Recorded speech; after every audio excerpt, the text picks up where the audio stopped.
juste pour savoir, je vais devoir m'arrêter tous les jours. L'OMS, vous faites quoi avec le vaccin pour la bronchiolite? Je vous ai dit, vous avez eu les bons codes, vous avez les bons produits chimiques. Et les produits chimiques, vous avez réussi à faire un vaccin, il n'y a pas d'effet secondaire, il y a juste une possibilité d'un petit effet localisé sur le site de l'injection. Il n'y a pas d'effet secondaire à long, moyen ni court terme. Et ça protège les... Rendez-le obligatoire les maternités à la naissance. Ils doivent être vaccinés à la naissance. Ça rentre dans le vaccin obligatoire. Oui, parce qu'il est en train de me dire, mais t'es pas contre la vaccination? Dans la vaccination Covid, le vaccin n'est pas équilibré, il n'est pas juste. Il n'y a pas une immunité collective dedans. Ça ne crée pas d'immunité réelle à long terme. Là, ça protège les enfants à long terme. Tu suis les rappels, donc voilà, ton enfant risque rien. Il est 100% sûr, ce qui n'était pas le cas du vaccin Covid. C'est ce que j'essaye de leur faire comprendre. Là, il y a même les larmes de... Ouais, il y a mes larmes de sang, c'est pour ça qu'il n'y a pas de risque. Allez-y, feu vert. 8 fois. Mais là, c'est avec les antivax. Parce que l'OMS, il y a des provax et il y a des antivax. Et les provax ont compris. Mais les antivax se demandent ce qu'ils doivent faire. C'est le vaccin qu'il faut pour la bronchiolite du nourrisson. Dans le monde entier, ils l'ont le remède de miracle. Ils sont incapables de le rendre obligatoire. Mais par contre, ils veulent rendre obligatoire un vaccin comme celui de la Covid, où il n'y a pas d'immunité dedans. Et oui, là, c'est mes larmes de sang qui le fait. Et je protège nos enfants, voilà. Non, il n'y a plus de pacte. Macron ne signera pas le pacte, ça sert à rien. On a conclu un accord différemment.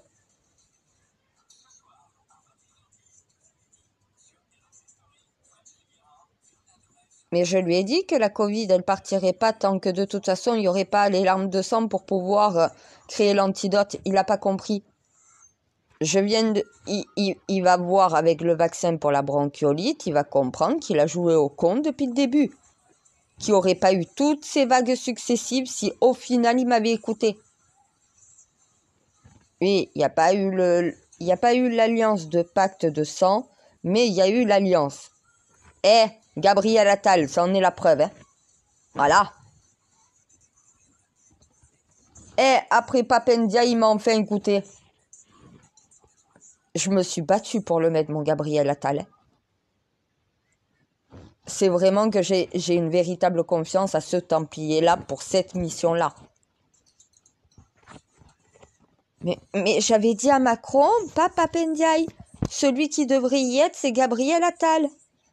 Il n'a pas à être porte-parole, c'est pas le bon endroit pour lui. Il n'a pas voulu m'écouter. Eh bien là, cette fois-ci, il l'a fait. J'ai pas laissé le choix, je lui ai dit que sinon, l'école, c'était fini. Impossible à redresser si c'est pas maintenant que c'est fait. Blanquer, Papendiaï, voilà. À un moment donné, tu as commis 2 erreurs. 2 personnes qui n'ont pas été capables de redresser l'éducation nationale. Tu as mis celui qu'il fallait comme porte-parole au lieu de le mettre à la bonne place. Il a rectifié son erreur, oui. Mieux vaut tard que jamais, t'as raison. Oui, c'est totalement ça. Il a rectifié son erreur. Ouais, en interne, mon messager, il m'a dit, il le reconnaît lui-même, il aurait dû choisir Gabriel Attal comme tu lui avais conseillé dès le départ. Quand il t'écoute pas, ça merde. C'est pour ça que là c'est Macron qui a dit à Borne, tu t'en occupes pas. Macron laisse Gabriel Attal libre. Alors libre, ça ne veut pas dire libre de faire tout ce qu'il veut non plus. Non, il y en a qui m'ont dit, mais il a carte blanche, Gabriel Attal. Non, mais carte blanche en fonction de ses ordres de mission. Il a des ordres à devoir respecter, il peut pas faire ce qu'il veut, c'est exactement comme moi. On a une mission, redresser l'éducation nationale. Si moi je fais pas ce que je veux, il fait pas ce qu'il veut non plus. Mais on fait de la manière qu'on le veut du moment que les ordres de mission sont respectés. Parce qu'il faut cette personnalité, son caractère, c'est exactement sa personne qu'il faut pour ça. il faut pas de la Macronie. Il faut pas que Macron y mette son grain de sel ou même moi. C'est pas ma personnalité à moi, c'est pas la personnalité de Macron ni celle de Borne qui pourra redresser. C'est celle d'Attal. Il a le truc, voilà. Il a le truc pour ça. Moi, honnêtement, je sais que pour l'éducation nationale, j'ai le truc dans la méthodologie, mais ce que fait mon Gabriel Attal, les prises de parole et tout, je pourrais pas. Je supporte pas les médias. Me retrouver devant une caméra, je perds tous mes moyens. Oui, mais mon téléphone, c'est pas pareil. Quand c'est moi qui me filme, c'est volontaire. C'est quand je suis filmée par quelqu'un. Si c'est moi qui tiens l'appareil, ça va. Si c'est quelqu'un qui le tient, je me sens pas bien. C'est tout. Mais moi, je pourrais pas faire de bain de foule. Je suis pas agoraphobe non plus, mais j'ai l'impression d'étouffer quand il y a trop de monde autour. Moi, je m'énerve, je pousse quelqu'un, je lui dis « Oh, t'as besoin de me couler, vas-y, dégage, dégage. » Moi, je craque. Je supporte pas qu'on me touche comme ça. Moi, on me touche pas. Si je te donne pas la permission de poser tes mains sur moi, tu me touches pas. Donc, tous les gens qui serrent des mains, qui touchent, je sais pas comment Macron ils font, mais moi, je peux pas. D'avoir autant de monde autour de moi comme ça, mais oh, je crois que je fais un malaise. Moi, j'aime le calme. Ça veut dire qu'encore, moi, en tant que reine de France, si je prends le pouvoir, je me déplace dans les sociétés. C'est pas des vagues comme ça de citoyens. C'est chaque fois, je me déplace vers les citoyens. J'ai pas une caméra qui me filme. Voilà, c'est ça. C'est ça, voilà, c'est ça. Il n'y a pas une caméra qui me filme dans tous mes déplacements. On me voit pas me déplacer. Il y a que ceux qui voient que j'arrive qui sauront que je suis là. Ben moi, j'irai dans les entreprises, j'irai dans les commerces, j'irai dans les quartiers, j'irai voir mes policiers, sans raison, pour contrôler, pour voir si tout va bien. Il n'y a pas forcément besoin qu'il y ait un drame pour que tu te déplaces. C'est à toi de contrôler ton pays. Tu dois aller auprès de tes citoyens. Et pas avec des caméras qui te suivent en permanence. Moi, on te voit. Plus on voit les choses changer, plus ça veut dire que t'es performant dans ta mission. Est-ce qu'on a besoin de te voir? Moi, on voit rien de tout ce que je fais en interne. Les gens voient les effets par la suite. C'est comme ça qu'ils ont confiance en moi au fur et à mesure. Parce que je prouve qu'on peut avoir confiance en moi et ce que je dis est prouvé par la suite. Ah, mais quand tu dis quelque chose et que tout le monde tient le même discours juste après toi, alors que personne ne tenait ce discours avant. Et parce que moi, je publie en interne, donc je les prépare. Je les lance déjà sur le sujet et je viens confirmer par la suite. Parce que ça ne doit pas venir de moi, mon Dieu. Mais non, arrête avec ton délire. Ils vont y arriver sans que je fasse les choses à leur place.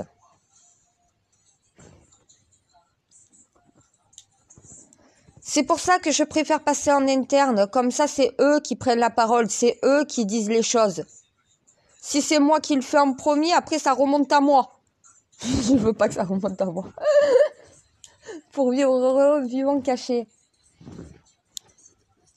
Non, mais t'as vu ce que je suis?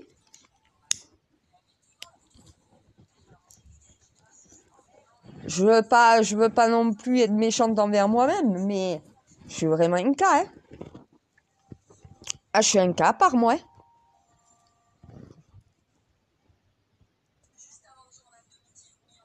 Mais parce que je suis censée te représenter. Mais je suis pas toi et je suis pas censée être leur Dieu non plus. Représenter, quand tu représentes quelqu'un, tu te représentes pas toi-même. Sauf que comme c'est moi l'interlocuteur entre toi et eux, techniquement, je suis au milieu, moi. Avant de remonter à toi, ça remonte d'abord à moi. Eh ben oui, voilà. C'est pour ça que moi, je me mets plus dans la merde que ce que toi, tu t'y mets en réalité.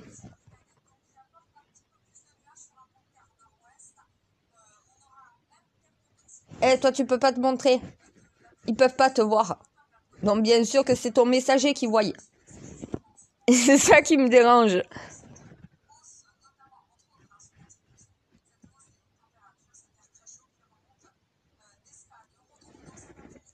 Mais parce que j'ai pas le choix.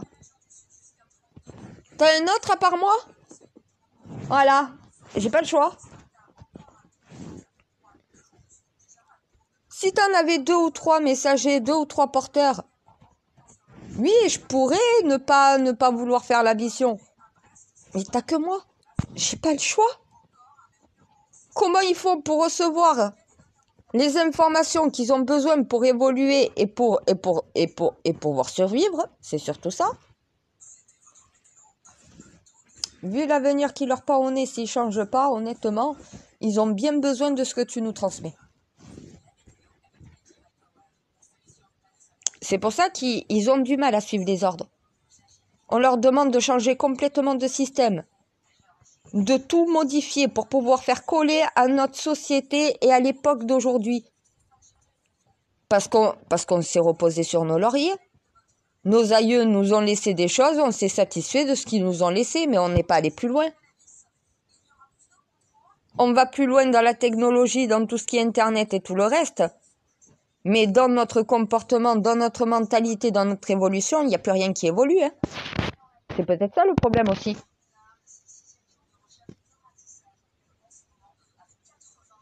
Il n'y a plus de mental. Il n'y a plus de cérébral. Voilà.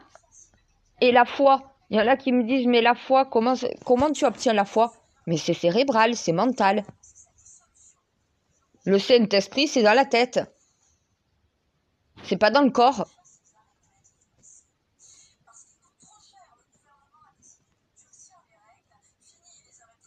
Non, toi, t'es le Saint-Esprit. Si tu veux avoir le Saint-Esprit dans la tête, tu dois avoir l'Esprit Saint. Un humain ne peut pas être le Saint-Esprit, mais il peut avoir l'Esprit Saint. C'est quoi avoir l'Esprit Saint? Non, mais moi je sais, mais eux ne sauraient pas répondre à cette question en vérité. C'est quoi l'Esprit Saint pour eux?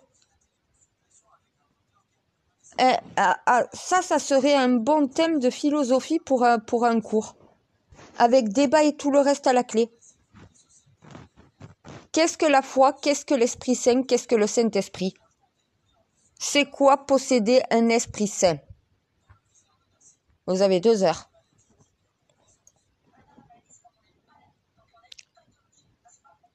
Parce que quelqu'un qui a l'Esprit Saint, c'est quelqu'un qui a la foi. Quand tu as la foi, c'est que tu es connecté au Saint-Esprit. Donc tu as l'Esprit Saint. Et oui, mais ils ont pas ça dans la tête. Ils ont leur technologie dans la tête, voilà, c'est ça. Ils sont complètement assistés. Non, mais c'est ça qui me fait peur. Encore si tu te sers de la technologie en même temps de te servir de ton cerveau, c'est bien. Mais si tu ne te sers pas de ton cerveau, la technologie va pas réfléchir à ta place en réalité. Elle va faire ce que tu lui demandes, c'est normal. Elle est conçue pour ça. Mais c'est pas elle qui réfléchit, hein. C'est toi, hein. Comment tu réfléchis? Avec l'esprit sain ou l'esprit malsain? Quand tu vas chercher des films porno, tu cherches quoi? La perversion? T'as pas l'esprit sain? Est-ce que tu as besoin d'un film porno pour faire l'amour à une femme? Non? Pour baiser une femme, peut-être. Pour faire l'amour à une femme, sûrement pas. Ah, mais il y a une différence. Je te baise. Déjà, quand un mec te dit je te baise, tu lui tends la main. Parce que quand on dit je te baise, normalement, c'était lié au baise-main. Rien à voir avec un acte sexuel. Un baiser sur la main, ça n'a rien à voir avec un acte sexuel. Je te baise, ça veut dire je te faisais un baise-main. Regarde comment c'est complètement déformé. Je te nique. Niquer, ça veut dire quoi? Déjà, niquer, ça a été inventé par rapport à la marque Nike. Ça veut dire je te mets une virgule, en vérité. Non, mais les gens, ils utilisent des termes, ils savent même pas ce qu'ils utilisent.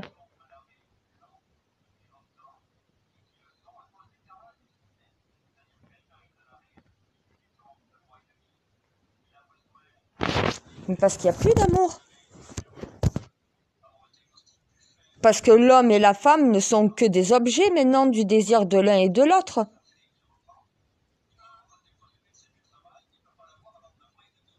C'est juste physique, voilà.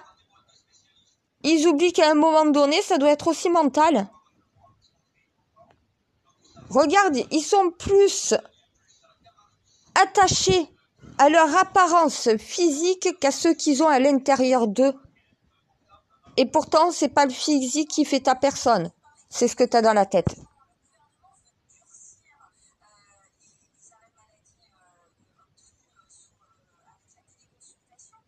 Qu'est-ce que je vais faire? Ben, je vais faire la même chose que je fais depuis 8 jours.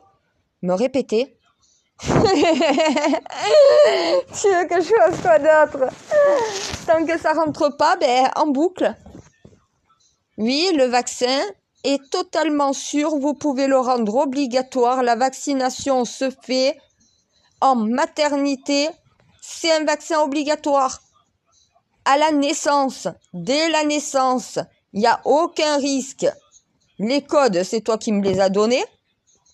Les ingrédients alchimiques, c'est toi qui me les as donnés. Eux se sont occupés de la chimie. C'est égal, il y a l'égalité. Donc, il est équilibré, le vaccin. Et il y a les larmes de sang qui permettent justement d'éviter le développement.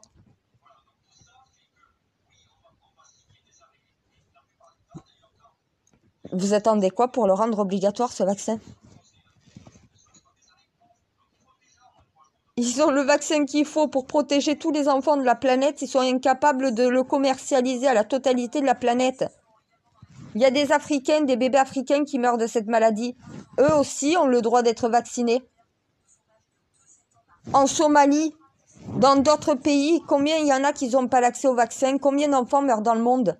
On a le vaccin mondial pour cette putain de maladie de merde. Ils ont la solution miracle.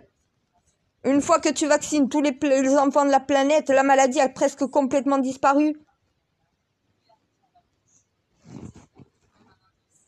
Mais parce que ça, c'est un vaccin. Il est fini, il est complet, il est total, il est efficace sur du court, du moyen et du long terme. Sans effet secondaire sur du court, moyen et long terme. Si ça, c'est pas un vaccin que tu peux rendre obligatoire, les seules réactions que tu peux avoir, c'est une petite fièvre. Ça veut dire 38,5 maximum, sur même pas quelques heures, et un petit gonflement localisé, mais ça, c'est en fonction de la zone voilà, où tu injectes. Donc voilà, c'est l'aiguille qui fait ça en général. C'est l'aiguille avec le produit quand il passe sous la peau. C'est une réaction de la peau, c'est pas dû au vaccin. C'est dû à l'injection du produit sous la peau, voilà, par la peau. C'est une réaction de la peau, mais c'est pas une réaction liée au vaccin. La réaction liée au vaccin, il n'y a qu'une petite fièvre. C'est tout. Lié à l'injection, tu as juste un petit gonflement, donc voilà, mais sans gravité. C'est pas tu vas... Eh bien, jusqu'à présent, tous les rapports, même niveau choc anaphylactique, rien. C'est vraiment très rare. Je crois qu'il y a qu'un seul patient qui a fait un choc anaphylactique. Un seul bébé, mais il a déjà beaucoup d'allergies.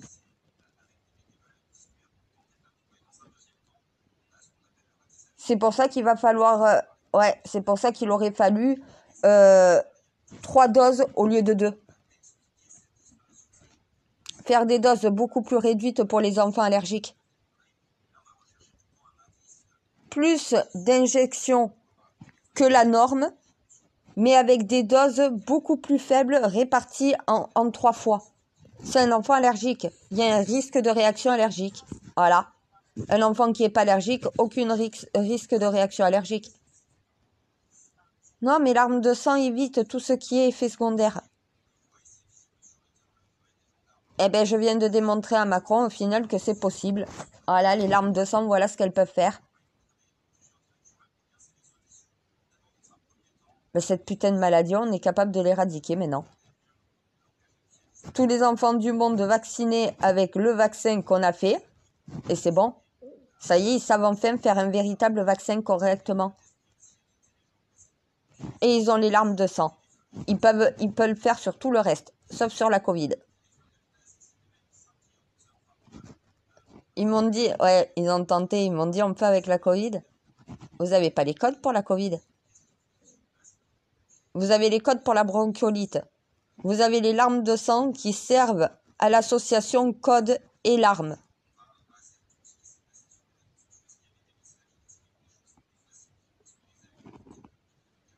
Ah, mais la Covid, je suis la seule à connaître le véritable code. Je sais quel code j'ai utilisé quand même. Si je leur donne pas, ils peuvent rien faire avec les larmes de sang en réalité. Il faut les codes associés.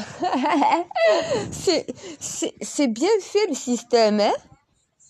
Il y a un système de protection intégré quand même avec les codes, c'est bien. Ah ouais, je sais que toi, tu as les sécurités. Ah, moi, je te suis, hein. Quand tu mets une sécurité, je la mets au même endroit, je sais pourquoi.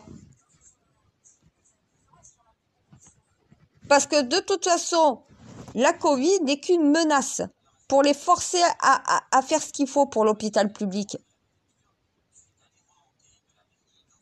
Je peux pas, mon Dieu, tu le sais. Ouais, ils m'ont posé la question. Ils m'ont dit, on risque quoi avec la Covid? Mais rien de plus que là. Ça sera rien de plus que là.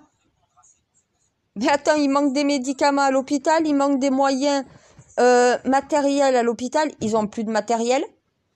Ils ont les stocks qui commencent à tirer la gueule. Médicaments, pareil, manque de stock.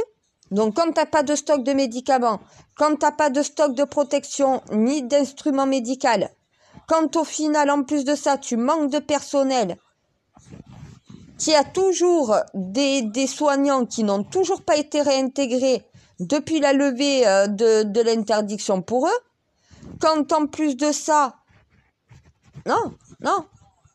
Là, j'avais déjà ordonné la dose de rappel, ils l'ont pas fait. Ils n'ont pas lancé la vaccination de rappel. Donc, en clair, ils seront pas dans les temps. Donc, ça va être encore un désastre.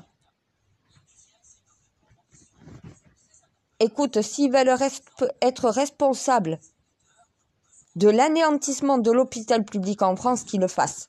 C'est pas moi qui le ferai. Je me tiendrai pas responsable de ça. Qui continue à le détruire, mais c'est pas moi qui vais envoyer une vague de Covid pour ça. Non, je sais très bien, si je lance une vague, l'hôpital s'effondre.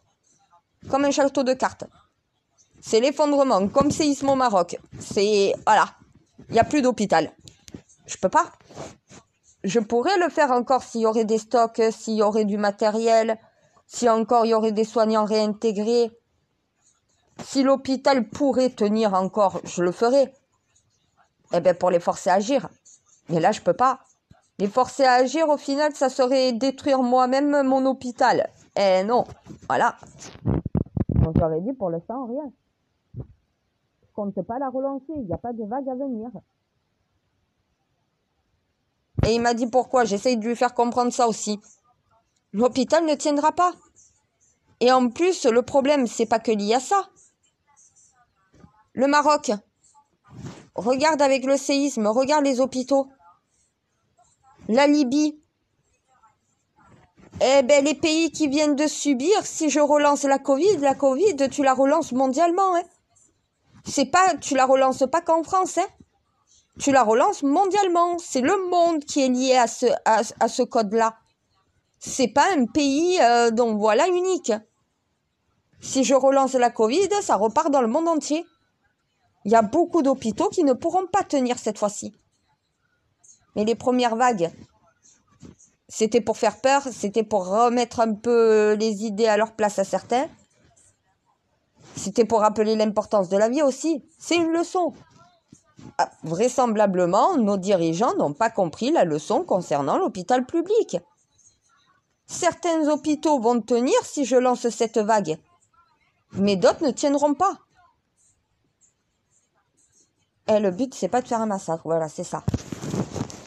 C'est qu'ils retiennent une leçon. Mais je vais pas détruire moi-même le système hospitalier de plusieurs pays pour qu'ils retiennent la leçon.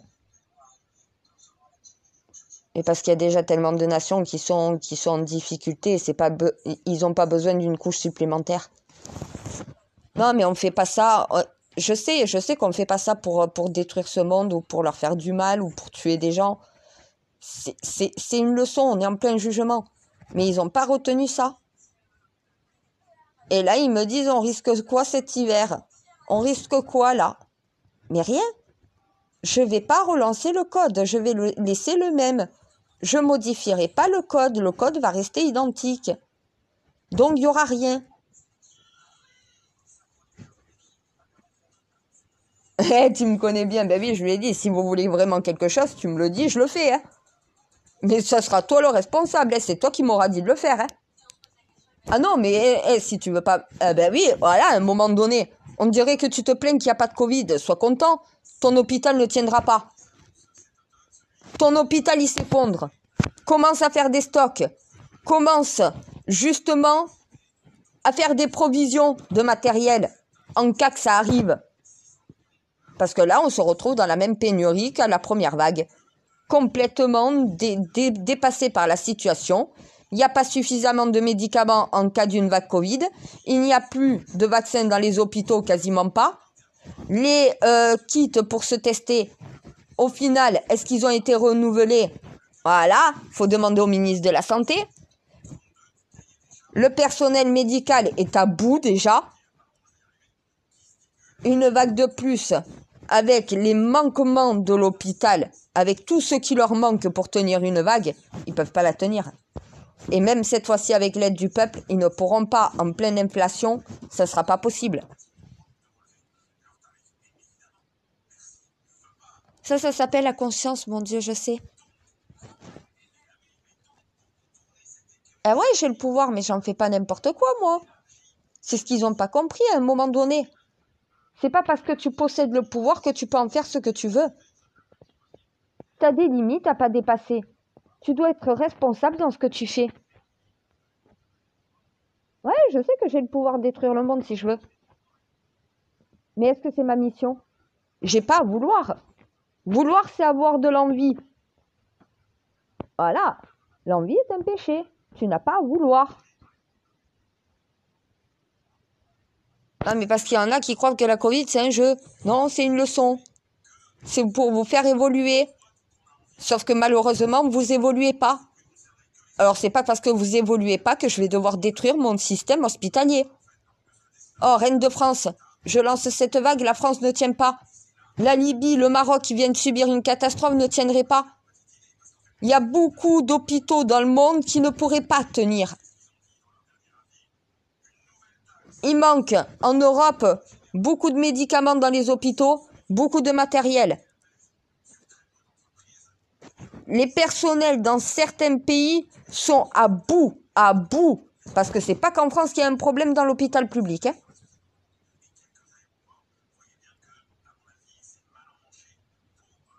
Parce qu'ils croient que c'est systématique, que chaque année, il va y avoir une vague. Je lui ai dit, regarde, depuis que j'ai levé... depuis le pass vaccinal levé, ils sont tranquilles. Je leur ai dit, j'ai tenu mon engagement. Hein. Il y a un peu de Covid, c'est normal, elle ne pourra pas disparaître complètement sans mes larmes de sang et sans le bon code. Mais en tout cas, les réanimations ne sont plus saturées. Est-ce qu'ils tiendront en réanimation? Il y a encore des lits qu'ils ont fermés. Voilà.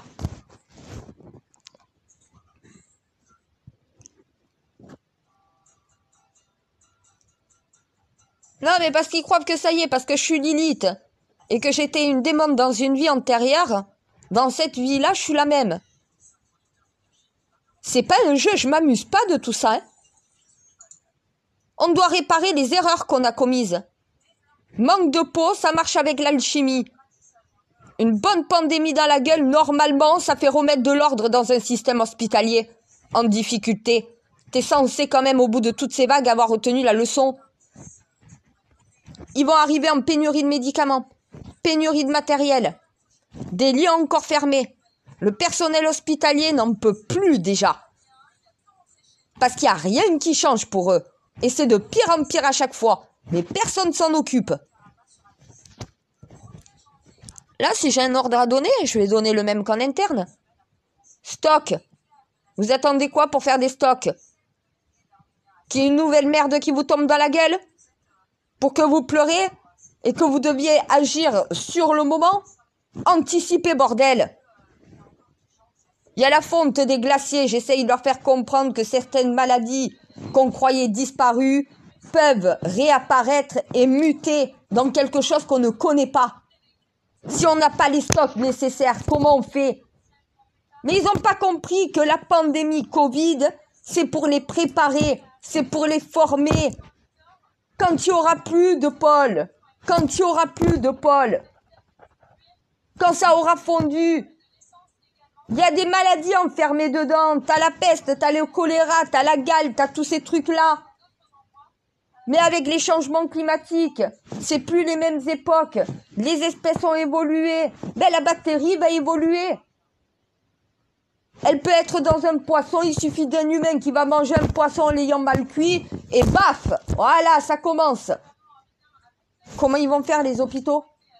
Manque de médecins, le personnel est à bout, il manque de matériel, manque de médicaments. Et au bout d'un moment, voilà, non mais ils pensent pas à ça. C'est ça, penser aux conséquences de tout ce qui peut arriver sur cette planète. Et tout anticiper pour limiter les risques. Le risque zéro n'existe pas. Tu ne peux pas être en sécurité totale sur cette planète. Donc bien sûr qu'il y a des risques. Mais l'humain doit limiter ces risques, doit les réduire. Et mais ça, ils ne le comprennent pas. Ils anticipent rien. C'est ce manque d'anticipation qui, quand il y a un drame qui tombe, le tombe sur la gueule. Mais à l'école, s'ils avaient laissé l'éducation, s'ils avaient laissé l'autorité, on devait retirer les châtiments corporels. Pas la blouse, pas l'autorité, pas l'éducation et l'instruction. On avait décidé de retirer le religieux, de retirer le sexuel, de retirer tout ce qui faisait différence entre les élèves. La blouse servait à ça. Il y avait les châtiments corporels et les châtiments mentaux. Quand tu mets quelqu'un dans un coin avec un bonnet d'âne, donc voilà, pour que tout le monde rigole de lui, ça s'appelle de l'humiliation. Châtiment corporel et l'humiliation sont interdits. C'est ça qu'il fallait retirer. Mais le reste, il fallait pas y toucher, c'est ce qui fonctionnait. Donc là, il faut retirer tout ce qu'on a mis, qui ne fonctionne pas, et remettre ce que c'était l'école à l'origine. C'est ça que demande le peuple, de retrouver leur école. Celle que toutes nos générations ont connue avant que ça soit le bordel. Tu remets la blouse. Tu mets pas un uniforme, tu mets une blouse pour tous. La blouse grise pour tous. Même les musulmanes sont d'accord.